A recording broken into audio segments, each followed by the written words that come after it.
Hello guys, welcome back to the channel. তো এই ভিডিওতে আমরা কথা বলবো আন্দ্রে রাসেলকে নিয়ে। তো গার্ড অফ অনারের সঙ্গে আন্তর্জাতিক মঞ্চ থেকে বিদায় নিল আন্দ্রে রাসেল। আর দেখা যাবে না ড্রে রাসকে আন্তর্জাতিক মঞ্চে, এবং নিজের ফেয়ারওয়েল ম্যাচেও নিজের সেই দানবীয় পাওয়ার হিটার কিন্তু ফ্যানেদের দেখিয়ে গেল এই ড্রে রাস। অর্থাৎ এক কথায় মনস্টার বলা হয় এই আন্দ্রে রাসেলকে। তার যে মাসেল পাওয়ার রয়েছে সেদিন কিন্তু ফেয়ারওয়েল ম্যাচেও দেখালো সে।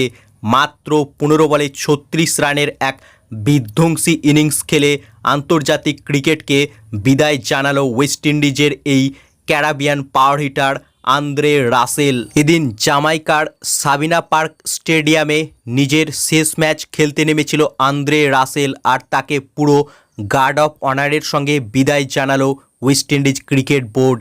এবং আন্দ্রে রাসেল যে পাওয়ার হিটিংয়ের জন্য বিখ্যাত, পুরো বিশ্ব জুড়ে টি-20 ফরম্যাটের কথা ভাবলেই রাসেলের কথা মনে পড়বে, কারণ রাসেল যে দানবীয় হিটিং চালায় তা কিন্তু অন্য ব্যাটসম্যান বা অন্য অলরাউন্ডার প্লেয়ারের করার ক্ষমতা নেই।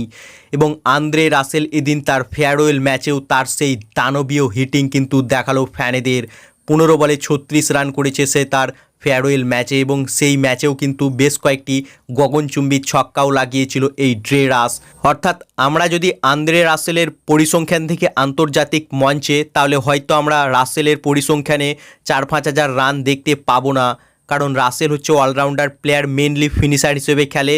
হয়তো সে 10 থেকে 15টা বল খেলতে পায়, এবং রাসেল যে 20-30 রান করে সেটাই কিন্তু ইম্প্যাক্টফুল থাকে ম্যাচ জেতানোর জন্য, কারণ রাসেল বহু ম্যাচ ক্যামিও খেলে তার দলকে জিতিয়েছে, এবং দুবার ওয়েস্ট ইন্ডিজের বিশ্বকাপ জয় টিমের সদস্য ছিল এই আন্দ্রে রাসেল।